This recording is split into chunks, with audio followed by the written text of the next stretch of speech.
Sonobook présente Qu'est-ce qu'une nation? Conférence faite en Sorbonne le 11 mars 1882 par Ernest Renan, membre de l'Institut. Lu par André Molière.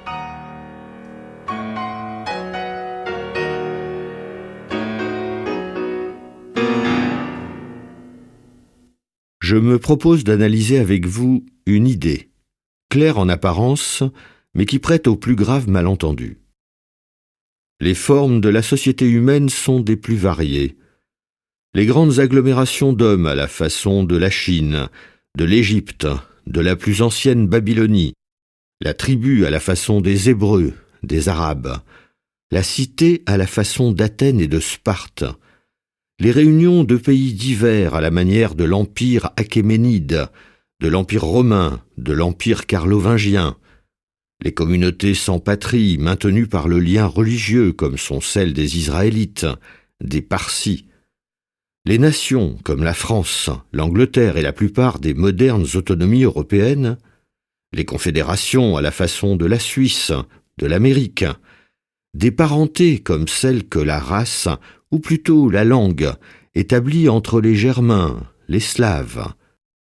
Voilà des modes de groupement qui tous existent, ou bien ont existé, et qu'on ne saurait confondre les uns avec les autres sans les plus sérieux inconvénients. À l'époque de la Révolution française, on croyait que les institutions de petites villes indépendantes telles que Sparte et Rome pouvaient s'appliquer à nos grandes nations de 30 à 40 millions d'âmes. De nos jours, on commet une erreur plus grave. On confond la race avec la nation, et l'on attribue à des groupes ethnographiques, ou plutôt linguistiques, une souveraineté analogue à celle des peuples réellement existants. Tâchons d'arriver à quelques précisions en ces questions difficiles, où la moindre confusion sur le sens des mots, à l'origine du raisonnement, peut produire à la fin les plus funestes erreurs. Ce que nous allons faire est délicat.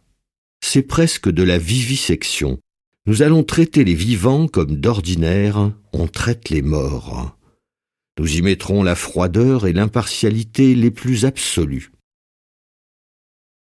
Depuis la fin de l'Empire romain, ou mieux, depuis la dislocation de l'Empire de Charlemagne, l'Europe occidentale nous apparaît divisée en nations, dont quelques-unes, à certaines époques, ont cherché à exercer une hégémonie sur les autres, sans jamais y réussir d'une manière durable.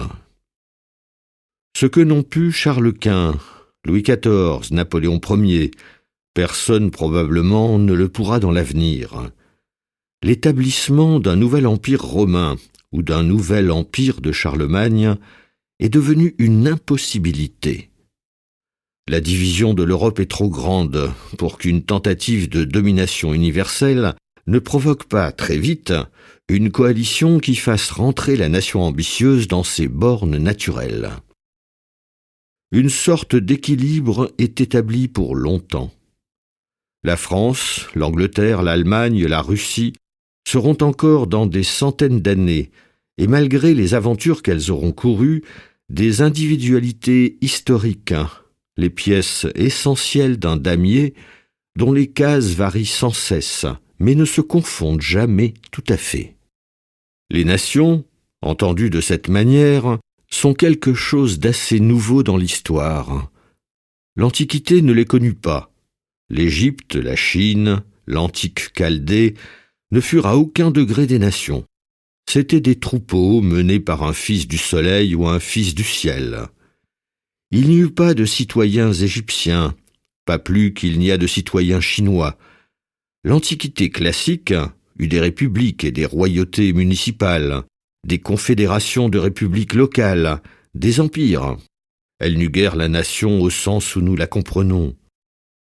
Athènes, Sparte, Sidon, Tyr sont de petits centres d'admirable patriotisme, mais ce sont des cités avec un territoire relativement restreint. La Gaule, l'Espagne, l'Italie, avant leur absorption dans l'Empire romain, étaient des ensembles de peuplades souvent liguées entre elles, mais sans institution centrale, sans dynastie. L'Empire assyrien, l'Empire persan, l'Empire d'Alexandre ne furent pas non plus des patries. Il n'y eut jamais de patriote assyrien. L'Empire persan fut une vaste féodalité. Pas une nation ne rattache ses origines à la... Nous espérons que vous avez apprécié cet aperçu.